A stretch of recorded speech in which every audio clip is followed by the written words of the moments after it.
Alhamdulillahilladzi khalaqal mauta wal hayata liyabluwakum ayyukum ahsanu amala.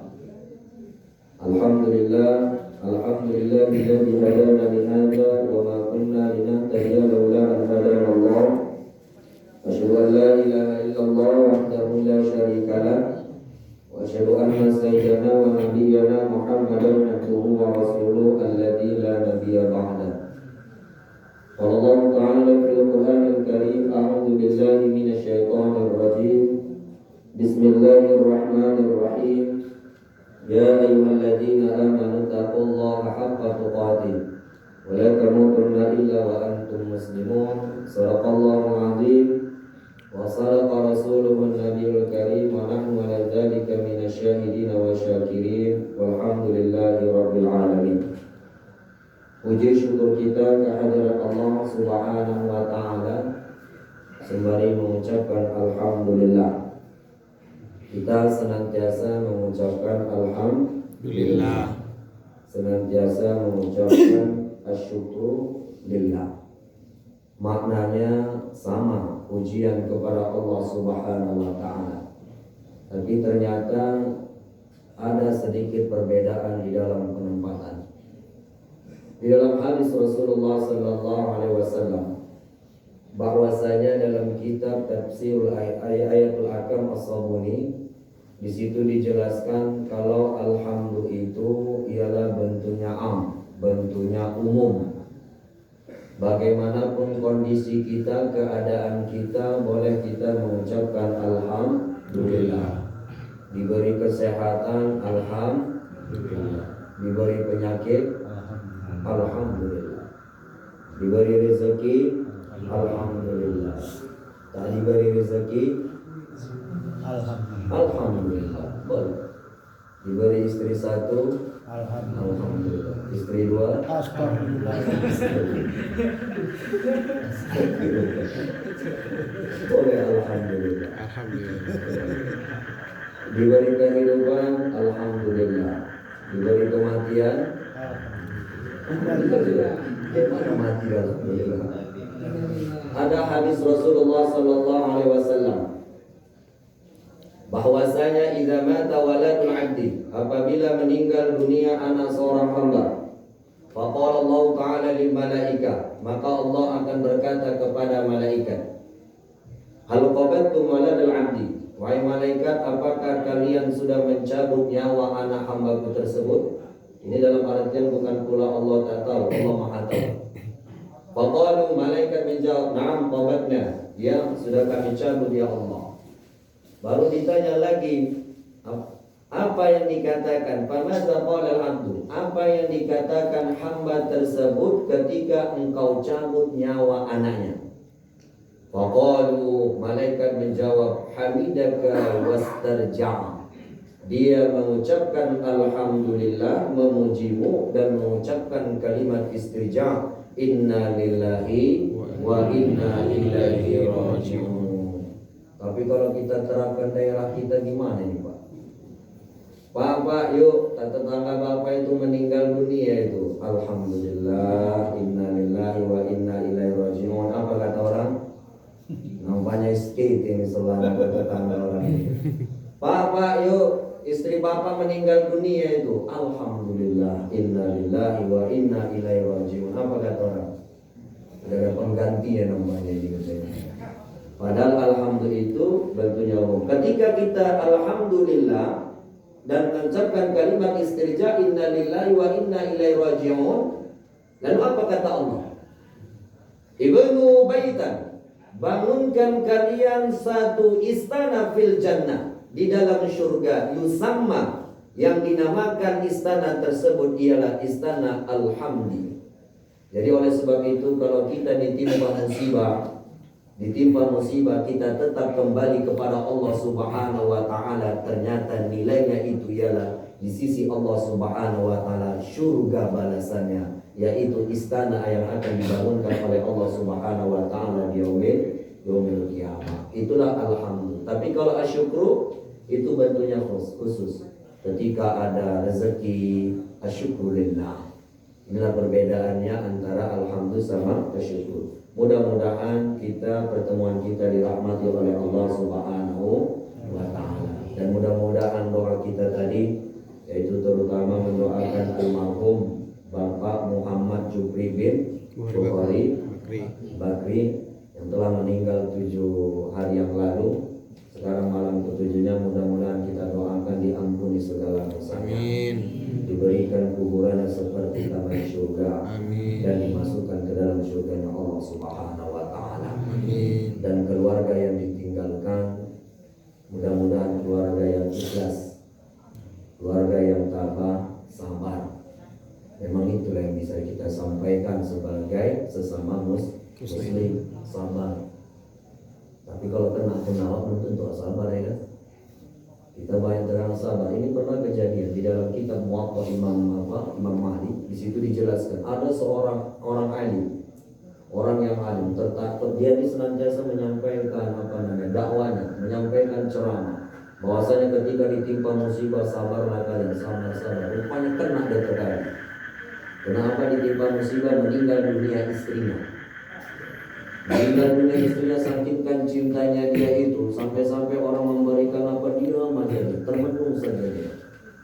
Sampai dia itu tak pernah keluar rumah, sehingga ada orang meminta fatwa, meminta ilmu, belajar ilmu sama dia, tak mau diterimanya. Merenung dia di dalam rumah. Lalu tiba-tiba ada seorang wanita yang mendatanginya untuk meminta mau bertanya tentang ilmu agama. Baru datang ajudannya itu, Tuhan, ada itu orang wanita itu ingin bertanya satu ilmu.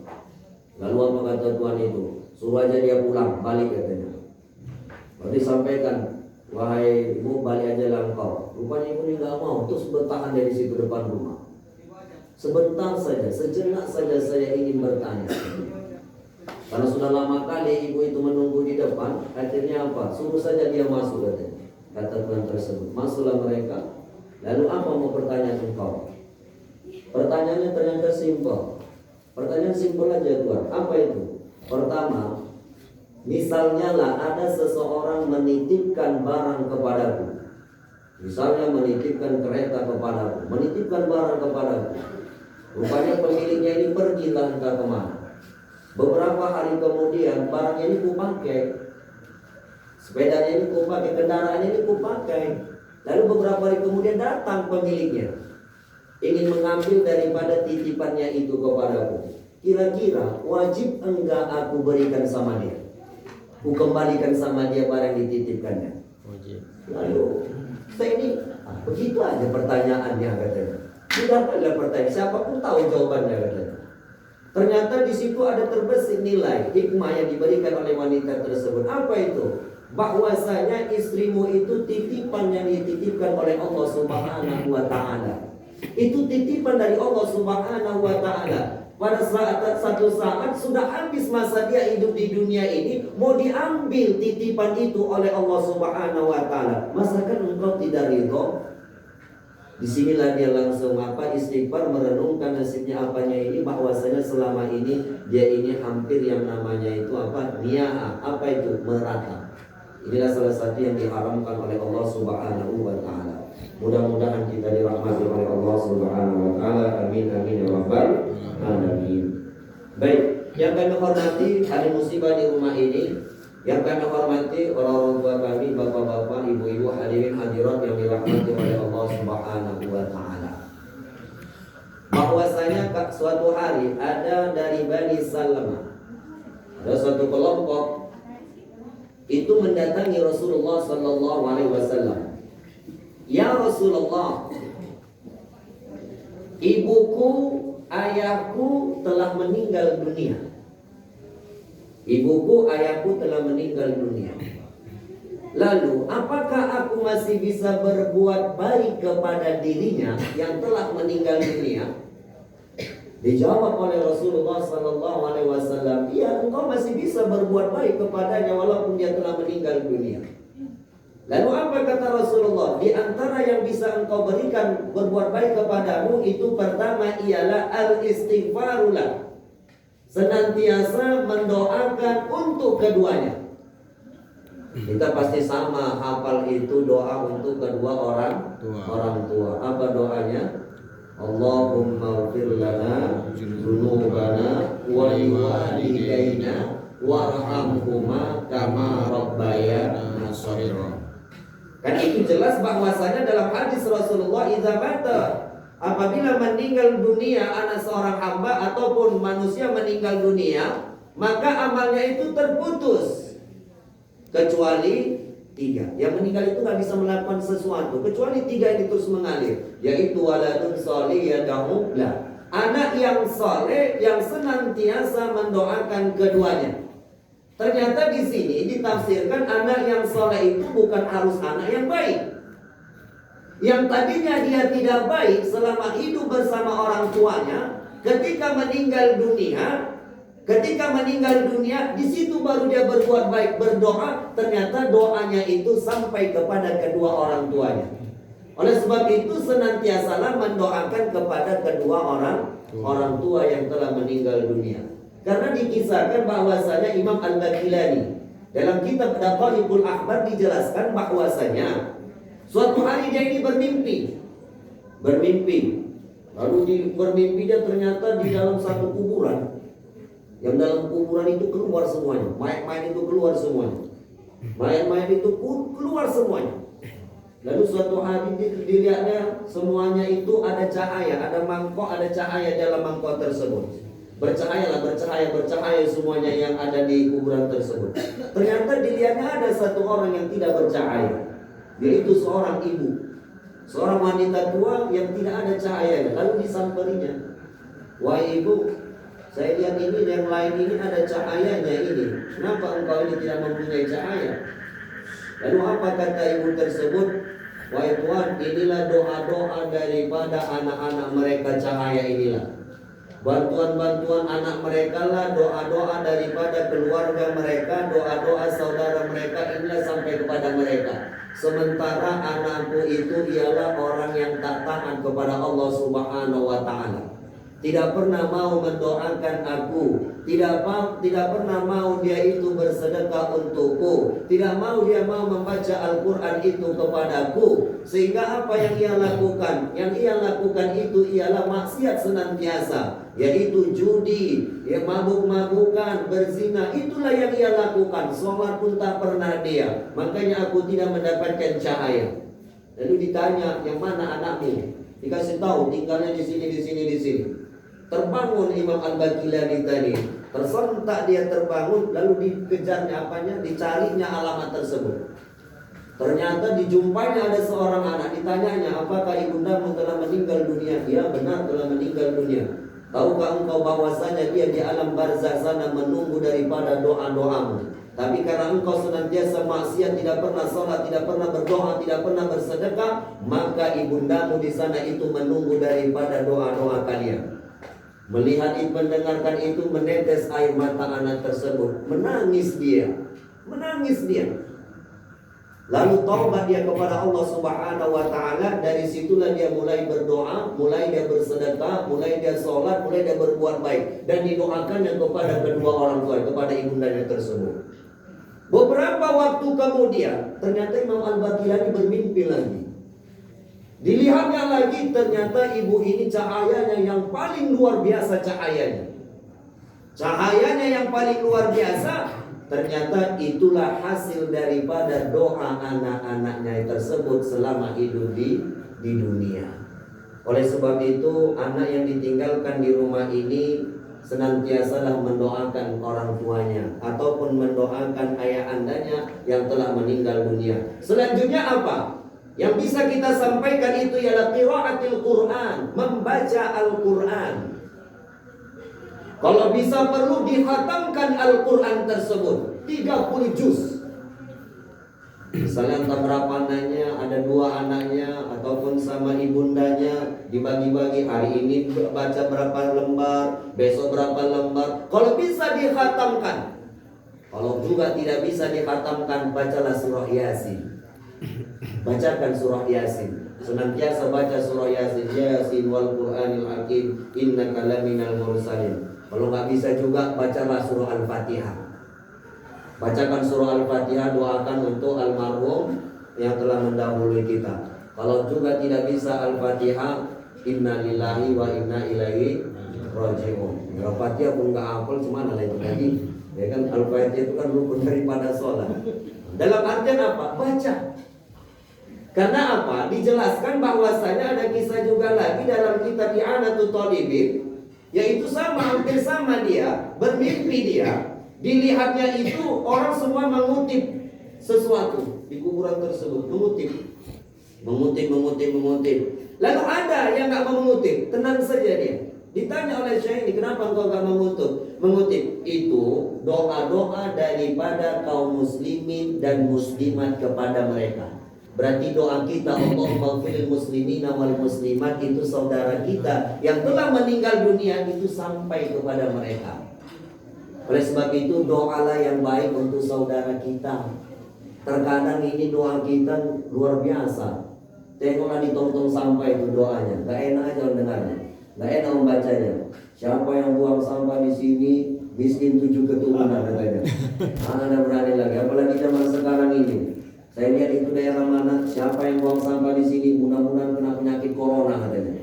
Langsung bersih di situ, gak ada yang buang sampah. Doanya kan gak baik ini. Doakanlah yang kebaikan kepada saudara-saudara kita. Ternyata ini juga sampai kepada mereka. Lalu wanita ini tenang saja dia. Kenapa engkau tenang-tenang saja? Apa kata dia? Alhamdulillah banyak sampai bacaan Al-Quran dari anakku di dunia. Lalu ditanya, siapa anakmu? Ini seseorang yang penjual pakaian. Bangun dia, dilihatnya ternyata dilihat dari toko itu ada seorang laki-laki berkomat kambing. Betul ya, pakaian berkomat kambing ya, komat kambing. Lalu ditanya, engkau ini anak daripada ibu ini? Iya katanya. Apa yang kau lakukan? Kenapa aku perhatikan kau itu komat kambing aja? Apa kata dia? Bahwasanya inilah bacaan Al-Qur'anku yang kuhadiahkan, kuniatkan untuk orang tuaku yang telah meninggal dunia. Jadi insya Allah kalau bacaan kita walaupun sedikit itu sampai Qul huwallahu saja pun nggak masalah lah. Qul huwallahu ahad. Kan 3 kali baca Qul huwallahu itu apa fadilahnya? Sepertiga Al-Quran.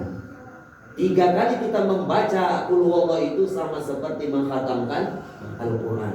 Tapi jangan pula gara-gara itu Qul huwallahu aja kita baca ini katanya udah khatamnya Al-Quran, itu bukan pula maksudnya fadilahnya. Jadi anak yang ditinggalkan bacalah Al-Quran. Selanjutnya apalagi yang bisa kita lakukan untuk almarhum itu ialah bersedekah. Karena suatu hari seorang sahabat bertanya, ya Rasulullah, inna ummi matat. Ya Rasulullah, ibuku itu telah meninggal dunia. Atasaddaqu minha, bolehkah aku bersedekah untuk ibundaku yang telah meninggal dunia, pahalanya aku berikan? Apa kata Rasulullah? Tasaddaqan, bersedekahlah engkau. Lalu ditanya, ayu abdul sadaqah ya Rasulullah, sedekah apa yang paling bagus ya Rasulullah? Dijawab oleh Rasulullah, saqyul ma, memberi air minum kepada seseorang. Berarti ternyata memberikan air minum kepada seseorang itu ialah pahalanya luar biasa. Makanya saya sudah dapat 2 ini, teh putih dan teh manis. Bapak belum ada kan? Tunggulah sejenak kalau begitu. Maksudnya apa? Pada saat itu Rasulullah mengatakan saqyul ma, memberikan air minum. Karena kita tahu bahwasanya di Arab itu pada saat itu susah mencari air minum, air itu susah. Dalam artian apa? Dipahami di sini, bantulah seseorang itu apa yang dibutuhkannya. Misalnya tetangga itu membutuhkan uang sekolah, kita bantu dia, pahalanya kepada almarhum ini sampai. Ataupun memberikan ke panti asuhan, kita berikan sedekah kita berikan ke panti asuhan, itu insya Allah sampai. Oleh sebab itu perbanyaklah bersedekah, karena sedekah ini luar biasa ini memang.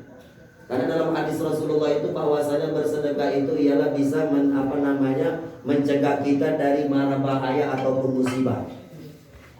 Perbanyaklah yang namanya bersedekah. Baru dipancing langsung kui datang. Ini baru masih sedikit aja pancingan ini kan. Itu kui yang keluar. Baik, kita lanjut ya. Selanjutnya apa yang bisa kita lakukan sebagai anak? kepada orang tua kita yang telah meninggal dunia, yaitu apa? Silaturrahim, menjalin silaturrahim kepada orang-orang yang senantiasa dijalin orang tua kita tersebut.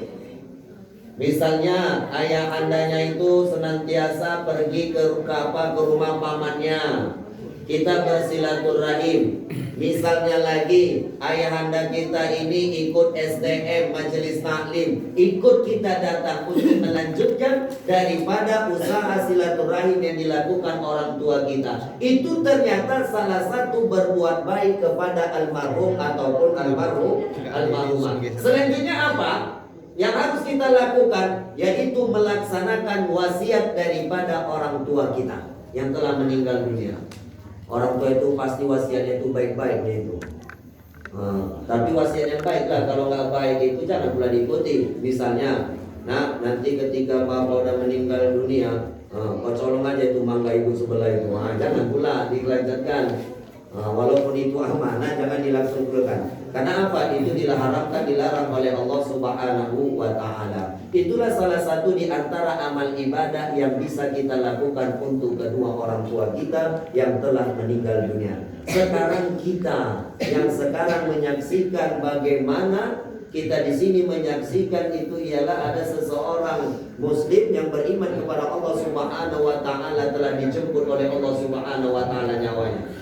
Oleh sebab itu kita apa dianjurkan? Aksiru dzikra. Perbanyak kalianlah mengingat hazil, yaitu hazil ladzat. Perbanyak kalianlah mengingat yang namanya memutuskan kelezatan dunia. Apa maksudnya? Kematian. Berbanyaklah mengingat kematian. Makanya Imam Al-Ghazali itu ketika bertakziah itu gak banyak cakap. Kalau kita na'udzubillah terkadang itu aibnya itu si meninggal itu diceritakan terkadang. Ada itu terkadang alhamdulillah nanti juga rupanya kawan itu yang kenapa rupanya ayam aku dia dan curi dia itu katanya. Diceritanya semuanya. Padahal Imam Al-Ghazali itu ketika melihat mayat tersebut itu apa? Bertafakkur dia, berpikir dia, ya Allah, saat ini aku mendatangi saudaraku yang telah meninggal dunia hari ini. Bisa jadi mereka yang datang ataupun bisa jadi esok engkau yang menjemput nyawaku ya Allah. Coba saya tanya, siapa yang bisa menjamin keluar nanti pagar ini masih hidup dia? Yang masih bisa menghirup udara ini. Tak ada yang bisa menjamin. Oleh sebab itu apa? Kita dianjurkan itu untuk mengingat kematian dan dianjurkan untuk bertakziah. Tujuannya apa? Yaitu bahwasanya akan mengingat yang namanya kematian. Makanya orang yang bertakziah itu luar biasa pahalanya. Apa dalam hadis Rasulullah? Ma min rajulin mu'min. Tidaklah seorang laki-laki yang mukmin yu'azzi akhahu bi musibati, yaitu bertakziah ke rumah saudaranya yang ditimpa musibah, illa kasahullah min hulalil karamah yaumal qiyamah, kecuali Allah akan memberikan pakaian kemuliaan nanti di yaumil qiyamah orang yang bertakziah. Sehingga dalam hadis Rasulullah, man syahidal janazah, siapa yang ikut menyaksikan janazah hatta yusalla, sampai dia ikut melaksanakan sholatnya, bertakziah dia, ikut dia melaksanakan sholat, falahu qiratun, maka bagi dia satu qirat. Selanjutnya, wa man syahidaha, siapa yang menyaksikan jenazah hatta turfana, sampai ikut dia mengkuburkannya, falahu qiratani, maka bagi dia dua qirat. Lalu sahabat bertanya, ya Rasulullah, man qiratani, apa itu dua qirat ya Rasulullah? Dijawab oleh Rasulullah, masalul jabalainil azimaini, seumpama dua gunung yang besar. Dalam artian apa? Siapa yang ikut bertakziah, siapa yang ikut menyolatkan, pahalanya luar biasa. Tapi terkadang kalau kita lihat di masyarakat kita, inna lillahi wa inna ilaihi raji'un, telah berpulang ke rahmatullah, kan dekat tetangga dia. Lalu ditanya, siapa yang meninggal itu? Oh, STM sebelah yang meninggal itu. Udahlah, STM sebelah udah ada yang datang itu katanya. Berarti terkelompok itu karena STM. Dan terkadang juga kalau kita lihat di masjid lagi, sholat Jumat lagi, cobalah lihat. Misalnya ada orang meninggal dunia di hari Jumat, setelah sholat Jumat ada menyolatkan di situ. Tengok, perhatikan. Terkadang hampir separuh lebih pulang ke rumah selesai melaksanakan sholat, tidak mau ikut melaksanakan sholat jenazah. Padahal pahalanya itu luar biasa. Dalam hadis Rasulullah, "Ma min rajulin Muslim, tidaklah seorang laki-laki yang muslim yamut, meninggal dunia, fayaqumu ala janazatihi, maka yang melaksanakan jenazahnya, yang menyolatkan jenazahnya, arba'una rajulan, 40 orang. 40 orang, la yusyrikuna billahi syai'a, ke-40-nya tidak mensyirikkan Allah, illa syafa'umullahu fi, kecuali Allah akan memberikan syafaat kepada jenazah tersebut karena 40 orang ini yang telah mendoakannya. Kita nggak tahu, kita terkadang yang menyolatkan kita nanti, takutnya mertua kita nggak mau menyolatkan kita lagi karena saking palanya dia. Tetangga kita tidak mau. Apa sebabnya? Karena kita terkadang tidak pernah peduli sama saudara kita. Siapapun dia, non muslim pun dia. Boleh gak kita datang bertakziah? Non muslim boleh datangi bertakziah, tapi jangan ikuti acara dia. Dalam artian itu salah satu yang dianjurkan, apalagi sesama muslim. Sesama muslim, datangilah bertakziah. Apalagi ikut menyolatkannya, datangilah. Apalagi itu tadi yang saya sampaikan itu pada waktu sholat ketika sholat Jumat itu. Nah, saya menyampaikan, bapak-bapak sekalian, setelah sholat Jumat ini kita melaksanakan sholat jenazah. Jadi jangan pulang dulu. Cobalah yang terkadang satu sop cuman, yang 5 sop itu pulang semuanya. Tapi nanti ketika doanya itu, ya Allah, banyaklah orang yang menyolatkanku ya Allah. Gimana menyolatkan kita nggak menyolatkan orang? Dalam artian begitulah yang harus kita lakukan sesama kita. Kita dalam artian apa? Bertakziah ini tujuannya itu apa? Yaitu mendoakan almarhum. Selanjutnya apa? Mendoakan ahli musibah, yaitu keluarga yang ditinggalkan. Keluarga yang ditinggalkan. Jadi jangan banyak lagi kita terkadang cakap-cakap yang cakap-cakap yang tidak baik. Karena dalam hadis Rasulullah itu pernah Aisyah itu ketika ada meninggal dunia, dilaknatnya yang meninggal dunia itu, dilaknat. Lalu apa kata sahabat? Ya Aisyah, bahwasanya Rasulullah mengharamkan, melarang melaknat orang yang telah meninggal dunia. Apa langsung diucapkan Aisyah? Astaghfirullahaladzim. Dalam artian apa? Ketika orang telah meninggal dunia, jangan diungkit-ungkit lagi dosa-dosanya. Jangan pernah diungkit. Itu tadilah banyak terkadang diungkit-ungkit. Ini terkadang saya lihat ini, misalnya takziah lah, melihat jenazah. Melihatnya jenazah, rupanya berdarah hidungnya, berdarah mulutnya. Nah, setelah dilihatnya baru jumpa sama tetangganya. Oh Bu, kamu udah lihat almarhum itu? Oh udah kelihatan kita berdarah hidungnya. Berarti rumah papa udah habis dan lembang dari ajar malaikat itu katanya. Diajar malaikat dibilangnya. Bisa jadi itu apa, pembuluh darahnya itu pecah. Jadi kita jangan banyak bercakap. Apa yang kita lihat ya kita doakan saja, apapun yang terjadi. Yang boleh kita sebutkan itu apa? Kebaikan-kebaikannya. Oh, bapak itu baik kali kalau sesama tetangga, sama saudaranya, silaturahimnya luar biasa. Mudah-mudahan anaknya juga mengikut seperti itu. Yang kita doakan.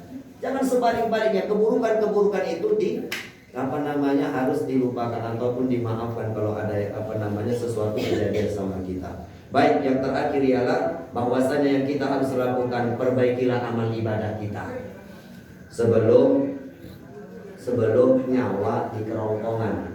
Karena dalam hadis Rasulullah SAW, nanti orang yang selamat itu diantaranya man najaya Rasulullah. Siapa orang yang berhasil itu, beruntung itu ya Rasulullah? Orang yang selamat itu ya Rasulullah. Dijawab oleh Rasulullah, pertama itulah amsik alaika lisana. Pertama, jagalah darimu lisan engkau itu. Engkau jagalah lisanmu, mulutmu tersebut. Maksudnya apa? Kalau orang yang ingin selamat itu, pertama itu jaga ucapan kita. Cobalah kita terkadang ini.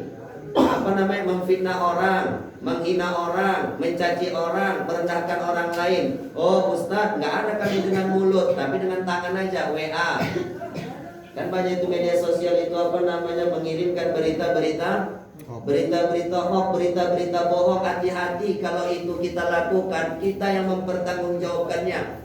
Kita pasti akan mempertanggungjawabkan di yaumil kiamah. Makanya itu seorang ulama mengatakan, enggak apa-apa amal ibadah kita sedikit. Dalam artian apa? Amal yang wajib aja kita lakukan. Sholat kita sholat yang wajib, puasa yang wajib, zakat itu yang wajib. Tapi lisan kita ini kita jaga. Tidak mau menghina orang, tidak mau merendahkan orang, tidak mau mencaci orang, tidak mau mengadu domba orang lain. Kenapa? Karena ini yang bisa menyelamatkan kita. Selanjutnya apa kata Rasulullah untuk selamat itu? Yaitu bahwasanya abaki, menangislah engkau ala khati'atik, yaitu atas kesalahan engkau dan dosa-dosa engkau. Dalam artian apa? Marilah kita senantiasa bertaubat kepada Allah Subhanahu wa taala. Nampaknya yang dari luar semuanya ini, berarti saya tutup saja lah ya. Mudah-mudahan pertemuan kita ini pertemuan yang dirahmati oleh Allah Subhanahu wa taala. Sekali lagi marilah kita sama-sama mendoakan mudah-mudahan almarhum diampuni segala dosanya, diberikan kuburan serta di tangan surga dan dimasukkan dalam surga Allah Subhanahu wa taala. Dan kita doakan juga kepada ahli musibah di rumah ini, yaitu keluarga yang ditinggalkan senantiasa sabar, senantiasa tabah, ikhlas, yaitu senantiasa mendekatkan diri kita kepada Allah Subhanahu wa taala. Dan kita yang melihatnya ataupun yang menyaksikannya menjadi ibrahlah, menjadi pelajaran bagi kita bahwasanya kita juga akan menyusul, bisa jadi hari ini yang kita lihat di rumah ini bisa jadi esok hari mereka gantian datang ke rumah kita. Mudah-mudahan ada manfaatnya. Mohon maaf atas segala kekurangan. Wabillahi taufiq wal hidayah. Assalamualaikum warahmatullahi wabarakatuh.